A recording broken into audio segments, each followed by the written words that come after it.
Good morning, everyone, and welcome to the State of Black Los Angeles. Welcoming Mayor Karen Bass. And that is what we can look forward to. It's time to begin our first discussion on housing and homelessness. Please welcome our panelists. Michael Banner, President and CEO of Los Angeles LDC. Michael is a transaction specialist who channels development capital to distressed neighborhoods. So I want to give you the floor to talk a little bit about how we need to do better in Black and brown communities. Happy to be here. And I kudos to Michael for actually saying we've had a lot of studies. We have to do something now. And my background is I've spent a lot of years in real estate. I'm a longtime member of the Urban Land Institute and a former banker. And so I see some of my colleagues out here in the audience. And one of the things that I will tell you from my own experience, especially if you look at homelessness and housing, it's a complex problem. Requires a lot of different solutions. And I love the thing where you said you have to figure out how to customize, because when you make a box and everything has to fit in it, everything's not going to fit. And so we're kind of wrapped up in that in terms of trying to deliver the capital to change communities.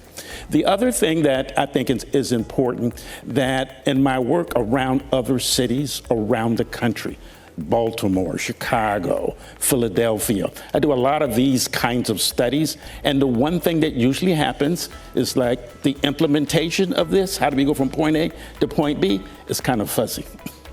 And y'all figure it out. I think today, with the kind of political environment that I see it, that if you have, my concept was what I call HEAT, housing, education, economic development, and transportation. Those are four key elements of changing, in my work, commercial corridors. And LA is full of commercial corridors. Rochelle talked earlier about we're now starting to aggregate housing in these commercial corridors where the 30 or 40 years of storefront is never coming back.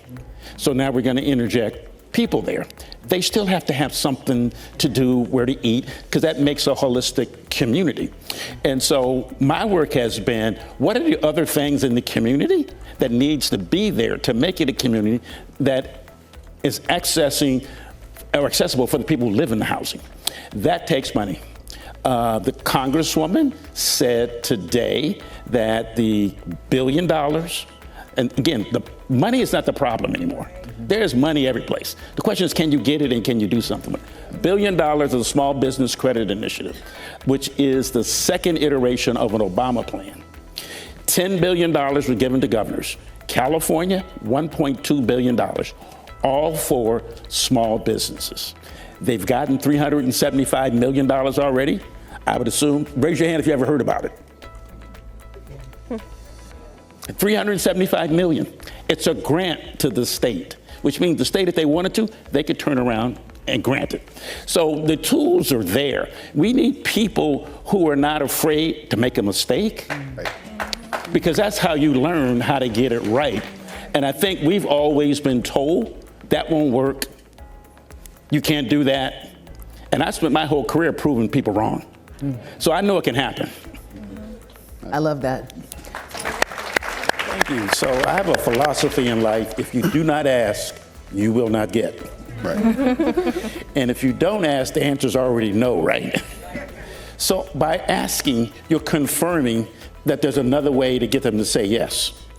And the thing that I am typically every day thinking about that excites me, I find there's a wealth of young people who look like us that want things to be different.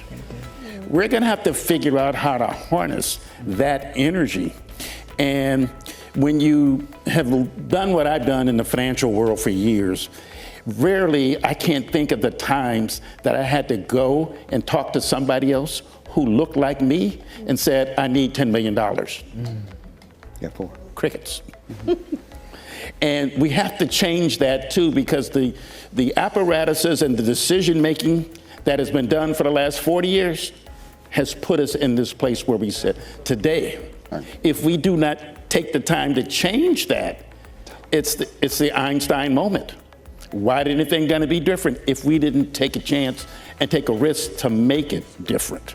So I encourage everybody that's here and then watching to think about how more sophisticated civic and community engagement has gotten over the last decade. We need to keep using that as a tool. And I would say, finally, because I'm a lender and borrow money my whole life, I believe you need to engage, you have to borrow, and then you invest. That's what we need to do. Thank you.